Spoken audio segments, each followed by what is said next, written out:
Assalamualaikum warahmatullahi wabarakatuh.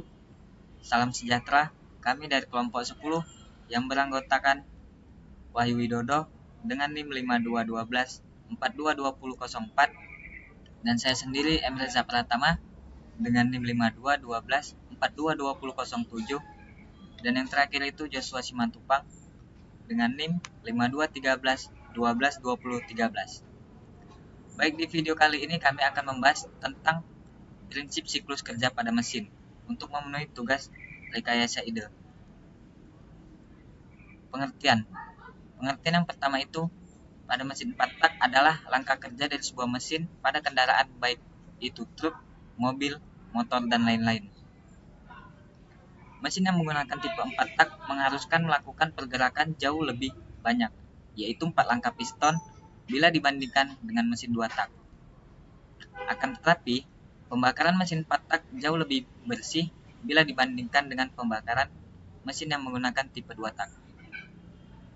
Nah, di sini kami akan membahas kelebihan dan kekurangan pada mesin 4 tak.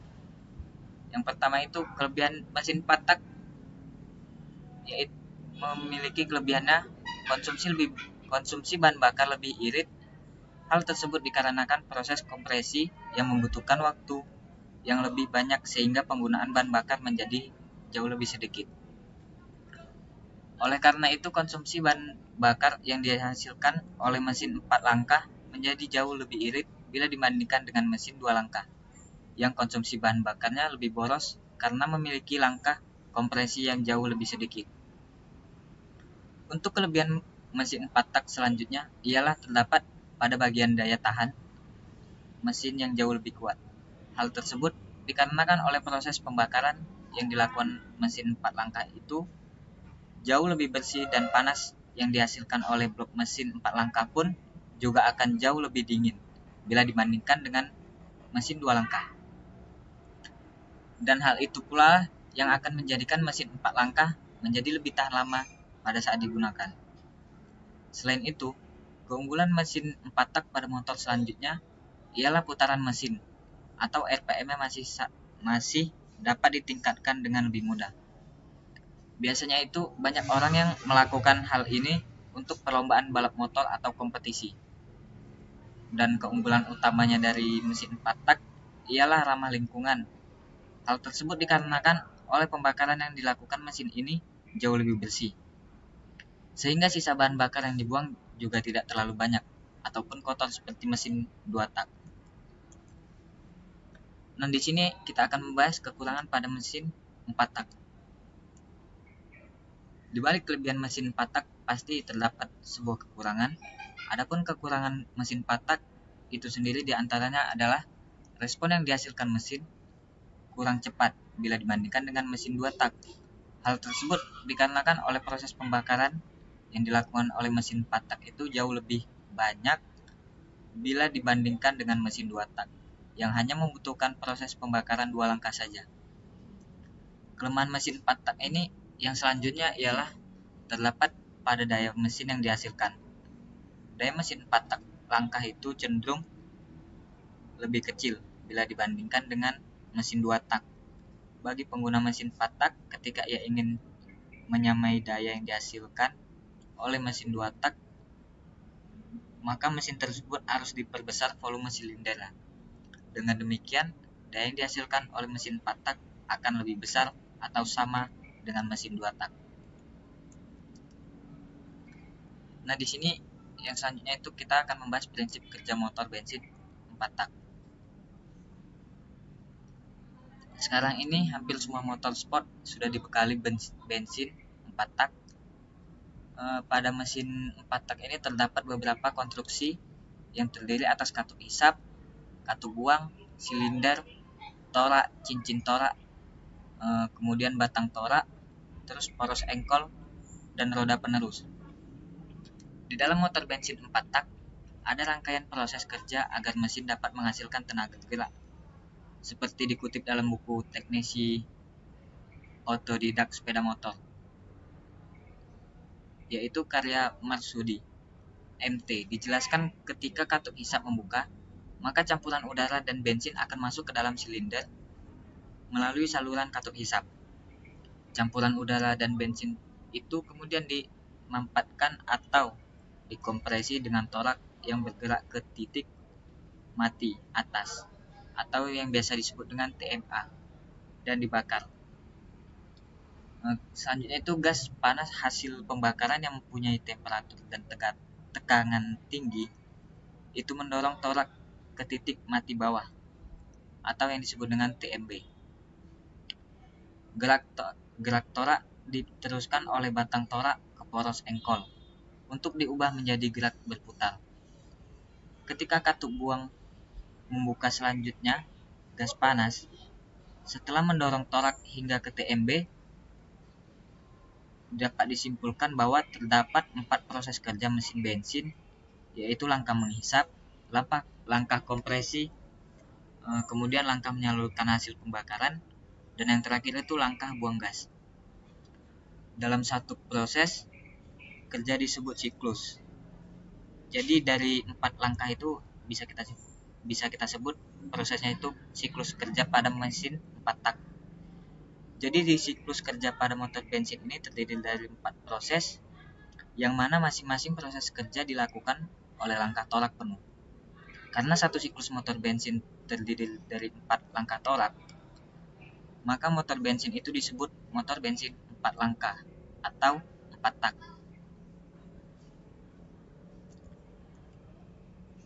Selanjutnya itu prinsip kerja motor 4 tak. Ini adalah gambarnya. Yang pertama itu langkah hisap, kemudian ada langkah kompresi, langkah usaha, dan langkah buang. Nah, yang pertama itu langkah hisap. Kita akan bahas dulu langkah hisap. Dalam cara kerja motor 4 tak adalah langkah hisap. Yang pertama, langkah ini bertujuan untuk memasukkan campuran udara dan bahan bakar ke dalam silinder.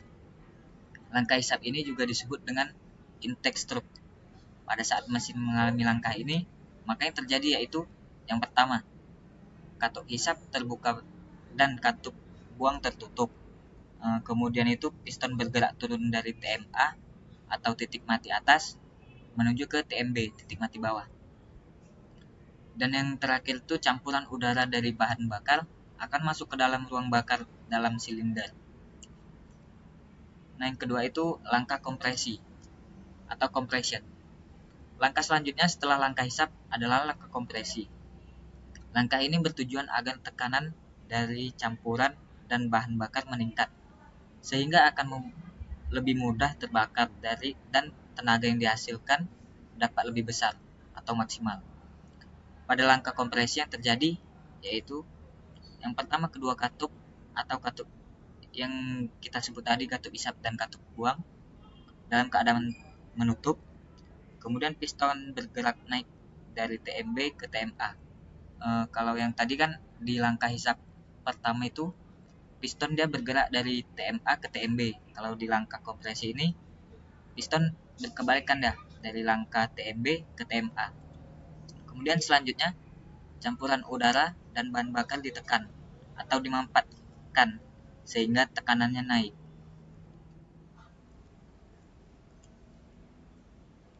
Kemudian yang ketiga itu langkah usaha. Setelah langkah kompresi, maka akan lanjut ke dalam langkah usaha.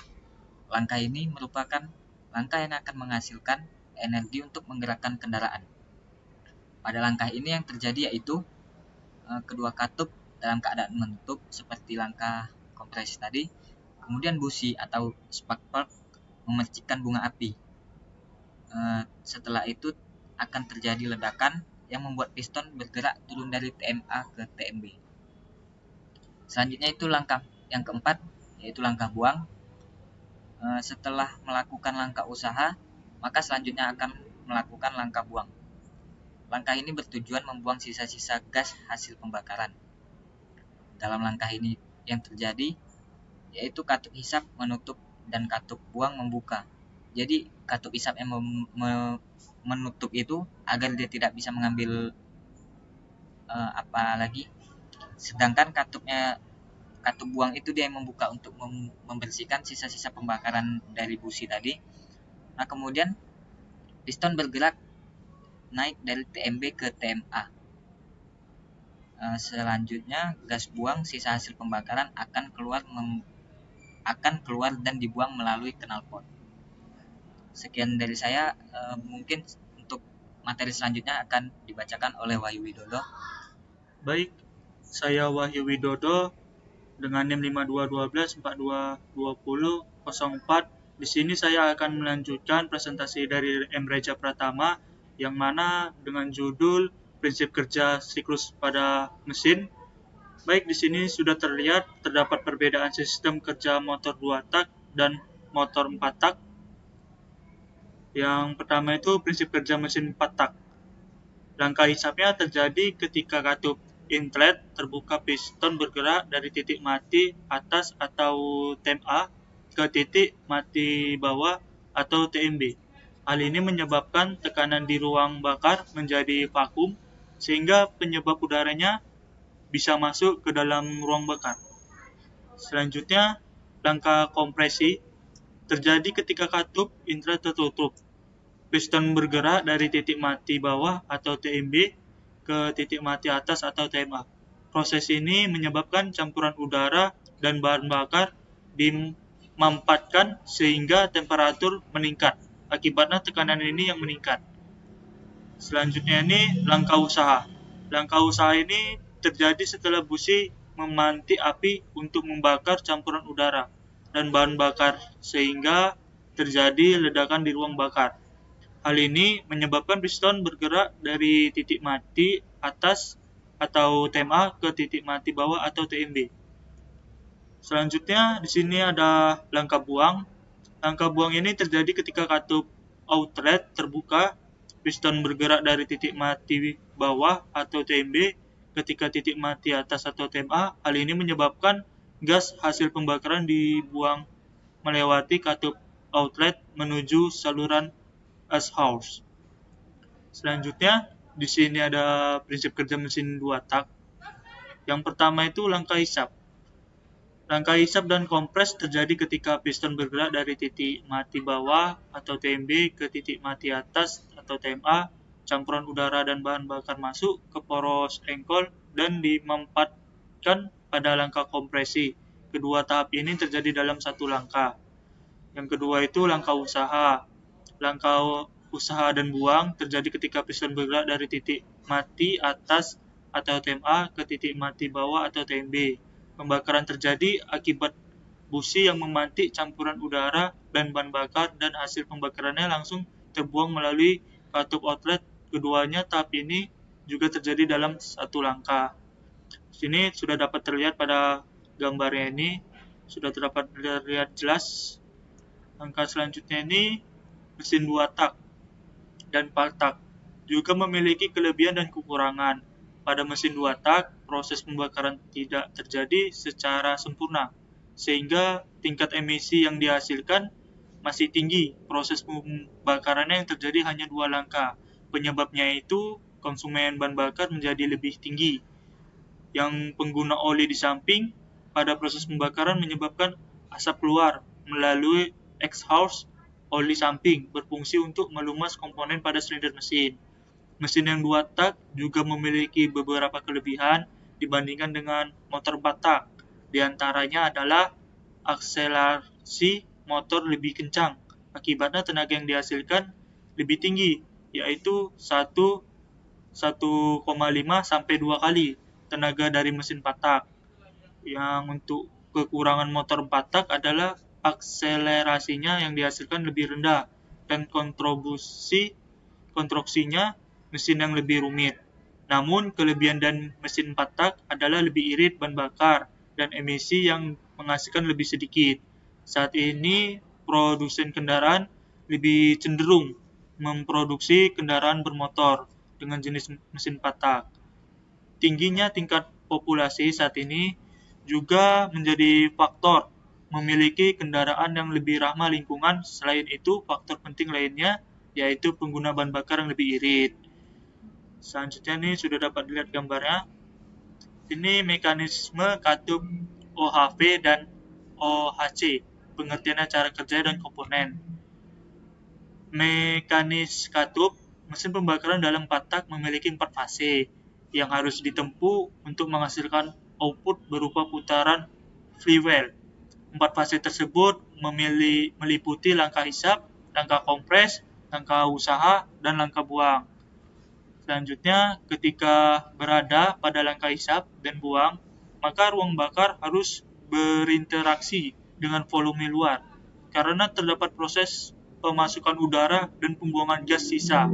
Untuk itu, di dalam ruang bakar harus didesain sebuah pintu untuk keluar masuk udara yang kita kenal dengan sistem katup. Selanjutnya, pengertian mekanisme katup. Jika diterjemahkan, maka mekanisme katup adalah sebuah rangkaian mekanis yang sistematis untuk membuka saluran intake di saat piston berada pada fase hisap dan membuka saluran exhaust ketika posisi piston berada pada fase buang. Secara desainnya, keberadaan mekanisme katup tentu saja membuat mesin terlihat lebih rumit karena perlu satu rangkaian roda gigi dan crank harp ke shaft harp. Mekanisme katup hanya terdapat pada mesin 4 tak. Pada mesin 2 tak, salurannya keluar masuk udara ke dalam ruang bakar diatur langsung oleh piston. Dengan kata lain, di dinding piston yang akan menutup saluran intake-nya dan exhaust. Sementara pada mesin 4 tak, udara disuplai dari kepala silinder sehingga perlu sebuah mekanisme yang kita kenal dengan valve mekanis. Jenis mekanisme katup. Di sini sudah terdapat mekanisme OHV. OHV itu panjangannya dari overhead valve. Adalah sebuah rangkaian katup dengan camshaft yang terletak di dalam blok silinder. Secara desainnya memang rumit karena shaft camshaftnya yang berlangsung terhubung dengan roda gigi sprocket crankshaft harus menekan valve lifter dan pushrod sebelum menggerakkan katup, sehingga kurang efisien. Hal ini yang menjadi mekanisme ini sudah tidak lagi dipakai dalam mesin mobil. Selanjutnya ini mekanisme OHC. OHC itu kepanjangan dari overhead camshaft, adalah rangkaian katup dengan camshaft yang berbeda berada pada kepala silinder untuk menekan katup secara langsung tanpa melalui pushrod. Sistem OHC ini diciptakan untuk menggantikan OHV yang dinilai rumit dan kurang efisien. Katup OHC sendiri dibagi menjadi dua jenis, yaitu SOHC, Single Overhead Camshaft. Hanya memiliki sebuah camshaft untuk menekan katup hisap dan katup buang, biasanya ditemui pada mesin sepeda motor. Yang kedua itu DOHC, atau disebut dengan Double Overhead Camshaft, memiliki dua buah camshaft yang masing-masing menekan katup hisap dan katup buang. Biasanya mesin dengan katup DOHC dikonfigurasikan dengan 4 buah katup dalam satu silinder. Sistem ini lebih banyak ditemukan pada mesin mobil. Nah, di sini sudah terdapat cara kerja mekanisme katup. Sebelum kita pernah membahas bagian-bagian mekanisme katup, sekarang kita akan membahas bagaimana mekanisme katup itu bekerja. Langsung saja simak pembahasannya di bawah ini. Yang pertama itu cara kerja katup OHV.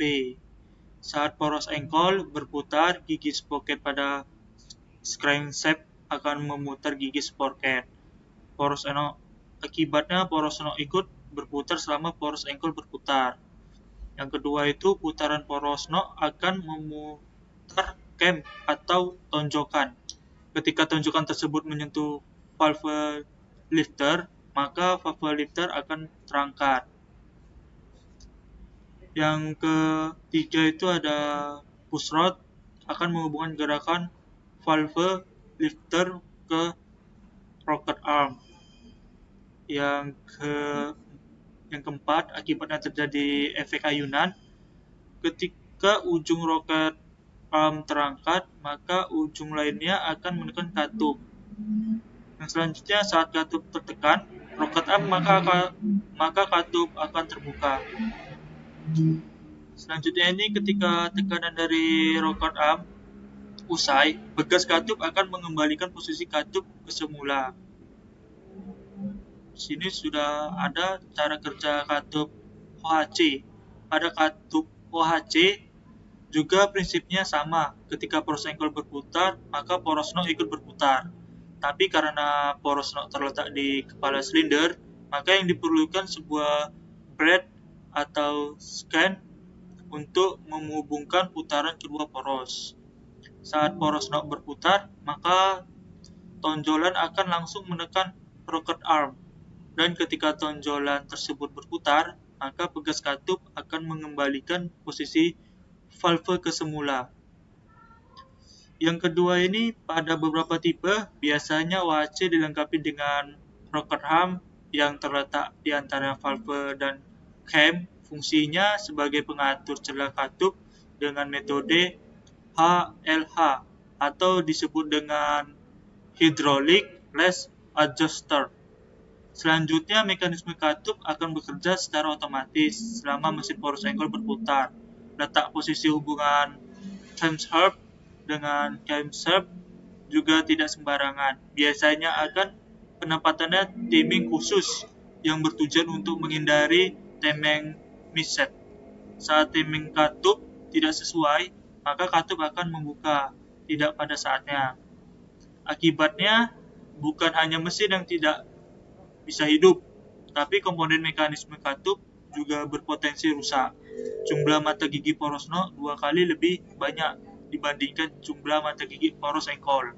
Tujuannya agar saat crankshaft berputar 2 kali, camshaft hanya berputar sekali putaran. Kita tahu sendiri satu fase mesin 4 tak terdiri dari 2 putaran engkol. Namun pembukaan katup hanya berlangsung sekali pada satu fase, sehingga konstruksi mekanisme katup dibuat dengan perbandingan, yaitu 1:2, 1 putaran camshaft dengan 2 putaran engkol. Itulah sedikit pembahasan mengenai cara kerja mekanisme katup jenis OHV dan OHC. Semoga makin menambah pengetahuan kita dan bisa bermanfaat. Baik, di sini saya sekian dari terima kasih dari presentasi saya. Presentasi selanjutnya akan dibacakan oleh Joshua Simatupang. Pada Joshua Simatupang, saya persilakan. Baik, perkenalkan, nama saya Joshua Simatupang, asal kelas PTOB Prodi Pendidikan Teknik Otomotif. Jadi saya di sini akan melanjutkan pembahasan dari teman saya dan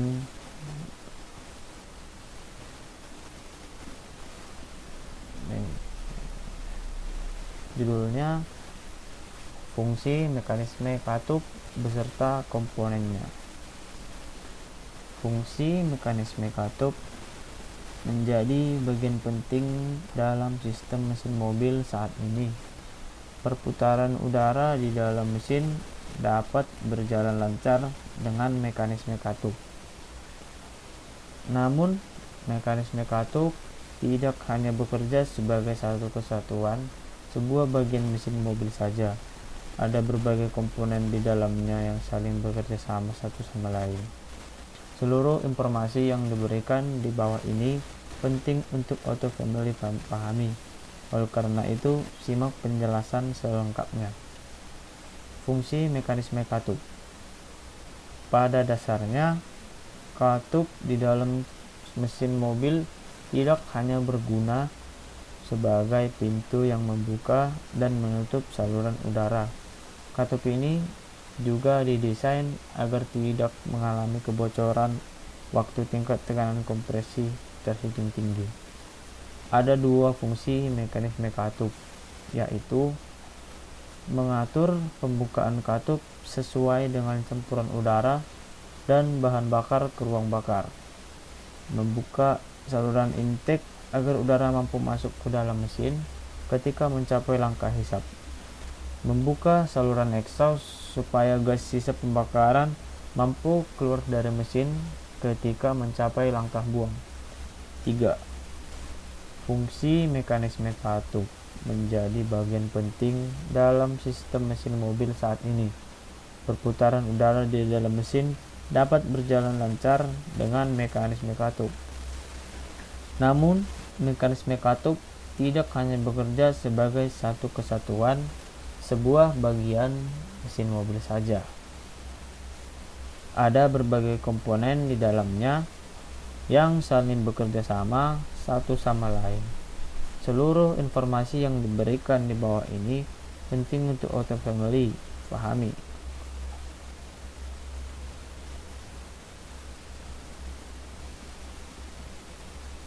Berikut adalah foto dari cara kerja katup OHV dan OHC. Sebelah kanan cara kerja katup OHV dan sebelah kiri katup OHC. Seperti ini gambarnya, kanan dan kiri.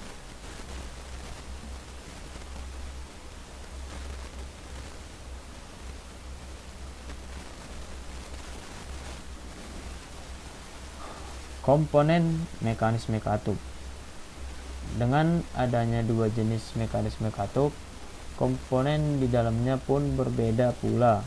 Untuk katup OHV yang letak crankshaft ada di dalam box silinder. Pada proses pemutarannya didukung oleh komponen-komponen berikut ini. Yang pertama, crankshaft sprocket gear. Kedua, crankshaft sprocket gear. Ketiga, timing belt. Keempat, timing chain. Kelima, camshaft. Keenam, valve lifter. Ketujuh, push rod. 8, rocker arm. 9, valve, dan 10 valve spring. Untuk tipe OHC, berikut komponen di dalamnya. Pertama, sprocket gear. Kedua, timing belt. Ketiga, timing chain.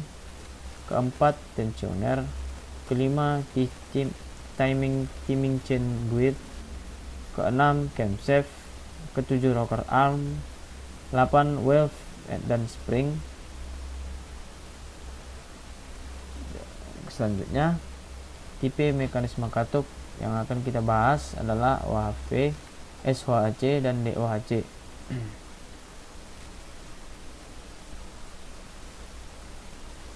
Overhead valve atau yang disebut dengan OHV, single overhead camshaft atau disebut dengan SOHC, double overhead camshaft atau disebut dengan DOHC. Ini dia tipe-tipe dari mekanisme katup OHV atau overhead valve. Yang kedua SOHC atau single overhead camshaft, dan yang ketiga DOHC atau double overhead camshaft. Ini dia yang sebelah pertama OHV, kedua SOHC, ketiga DOHC. Motor bakar. Motor bakar merupakan salah satu jenis motor pembakaran dalam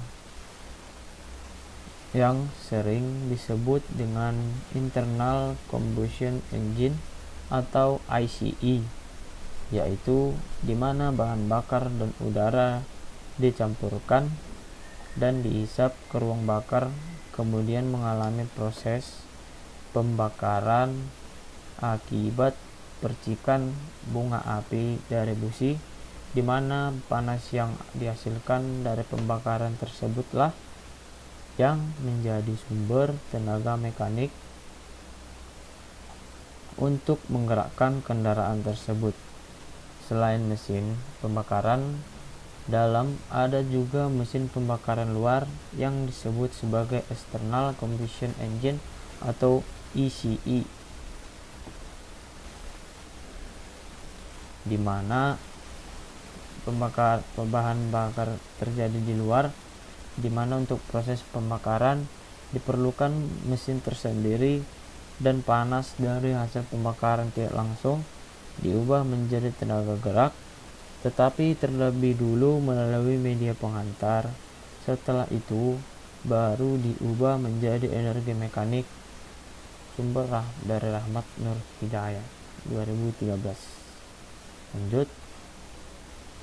Siklus Otto merupakan siklus udara volume konstan ideal untuk motor bakar bensin.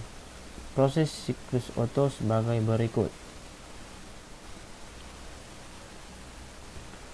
Proses 1 sampai 2. Proses kompresi isentropik atau adiabatik reversible, di mana piston bergerak menuju TMA atau titik mati atas, mengkompresikan udara sampai volume clearance sehingga tekanan dan temperatur udara naik. Proses 2 sampai 3. Pemasukan kalor konstan, piston sesaat pada TMA atau titik mati atas bersamaan kalor supply dari sekelilingnya serta tekanan dan temperatur. Ketiga, proses 3 sampai 4. Proses isentropik, udara panas dengan tekanan tinggi mendorong piston turun menuju TMB atau titik mati bawah. Energi dilepaskan di sekeliling berupa internal energi. Proses 4 dan sampai 1 lagi. Proses pelepasan kalor pada volume konstan piston sesaat pada TMB atau titik mati bawah dengan mentransfer kalor ke sekeliling dan kembali melangkah pada titik awal. Dan ini adalah gambar dari siklus Otto. Daya motor merupakan salah satu parameter dalam menentukan performa motor. Perbandingan perhitungan daya terhadap berbagai macam motor tergantung pada putaran mesin dan momen putar itu sendiri. Semakin cepat putaran mesin, RPM yang dihasilkan akan semakin besar, sehingga daya yang dihasilkan juga semakin besar. Begitu juga momen putar motornya. Semakin banyak jumlah gigi pada roda giginya, semakin besar torsi yang terjadi, sehingga jumlah putaran atau RPM dan besarnya momen putar atau torsi mempengaruhi daya motor yang dihasilkan oleh sebuah motor. Torsi atau torque. Torsi merupakan parameter yang baik dalam menentukan prestasi dari mesin. Torsi didefinisikan sebagai gaya yang bekerja pada jarak sesaat dengan satuan Newton meter atau lbf dft.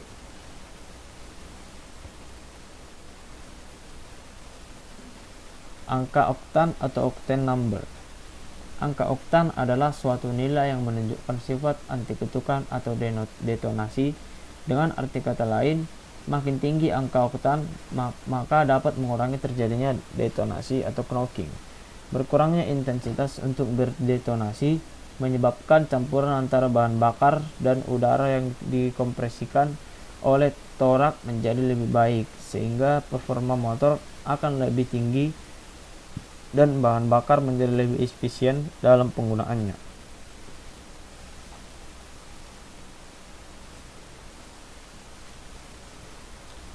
Nomor 1, jenis premium, angka oktannya itu 88. Pertamax, angka oktannya 92. Shell Super, angka oktannya 92. Shell V-Power, angka oktannya 95. Pertalite, angka oktannya 90. LPG, angka oktannya 12.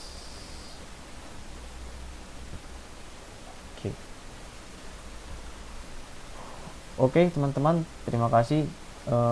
Begitu dari tadi presentasi dari kelompok 10.